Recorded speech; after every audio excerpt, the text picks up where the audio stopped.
today and sharing a bit of background on First Gaston Foundation. Can you briefly review a little of the history for us? Yes, the First Gaston Foundation started its life as a charitable foundation of a corporation. It was called Tex Inc., and it was the charitable foundation of Textiles Incorporated. In 1950, the corporation decided to set aside some of its profits to further educational and charitable efforts in our community. Well, Textiles Inc. changed its name to Ticaro, and the foundation's name became the Ticaro Foundation. And when the company was sold, the name was changed again, and finally to the First Gaston Foundation, to show the broader charitable and educational interest now that the corporation was no longer in existence. Tom, can you speak to the leadership of First Gaston Foundation? Yes, the foundation was led for many years by Albert G. Myers Jr., and he served for many years and retired in 2003. Since that time, we've been very fortunate to have the leadership of Mr. Frank Matthews and a number of longtime serving board members. Now that the corporation has been sold, we have broadened the leadership of the corporation, of the foundation, to cover people throughout the community. Can you speak to the recent decision to bring the assets of First Gaston Foundation to the Community Foundation? Well, the two foundations had been longtime partners and friends, and worked on similar charitable projects.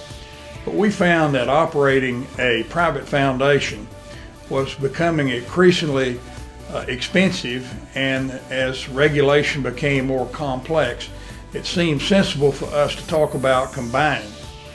In fact, it's been a tremendous savings of money for the First Gaston Foundation. We believe this year we'll save over $64,000.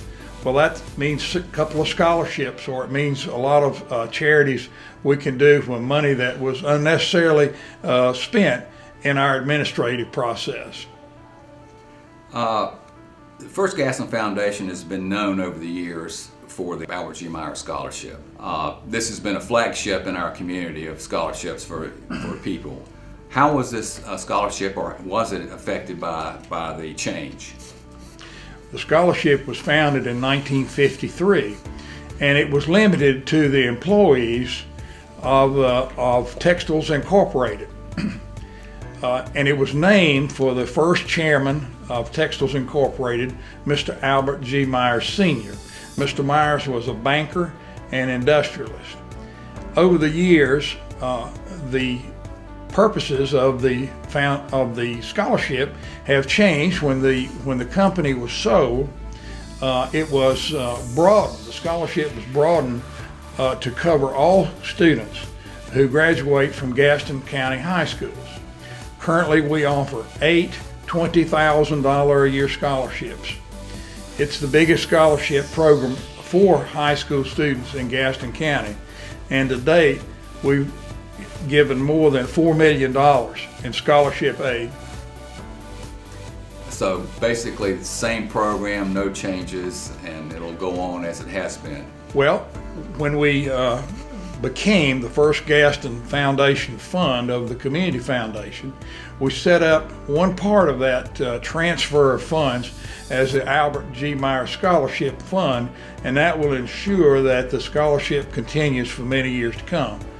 So we've actually, you wouldn't know that we'd ever made a change, except that we've moved our office. Thank you, Tom. Thank you, Mr. Matthews and the advisors of the First Gaston Fund, for your confidence and trust in the Community Foundation. More importantly, thank you for all the hard work and dedication you have invested in making our community stronger and a better place to live. We believe by joining these foundations together, we are truly better together.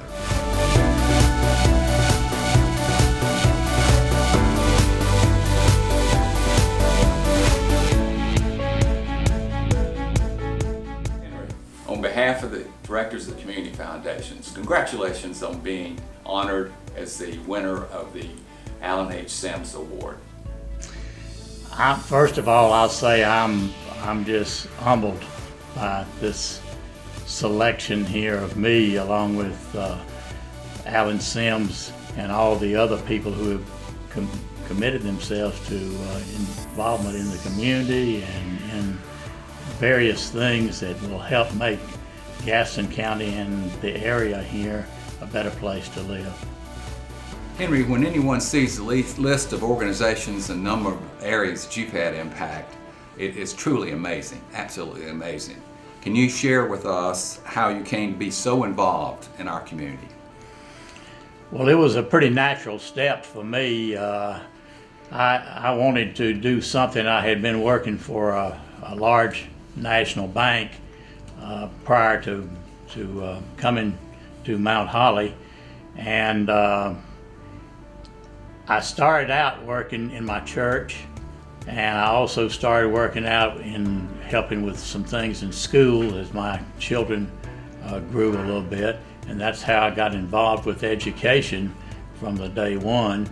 And that just one step led to another there. And there's also other things that I became interested in because I thought it would not only help my family or my children, but also help the area where I live and to make it more a better place to live, work, and play. Henry, in telling your story, we've used the term bloom where you are planted to describe how you came to Gaston County along with Emily and made it your home.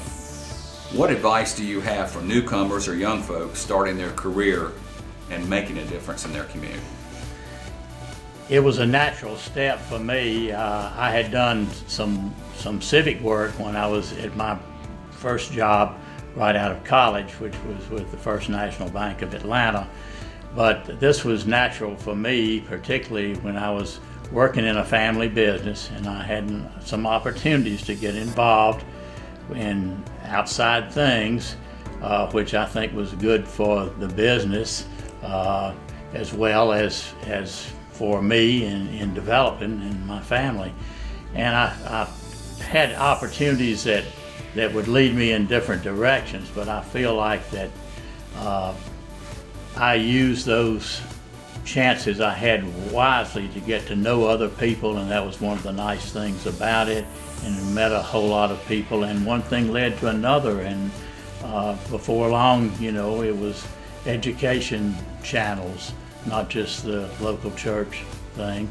And from there on, it was a case of where people involved in these agencies thought that I had done good enough job that they wanted me to move to something else that they had, or either other people were calling about getting involvement in other things.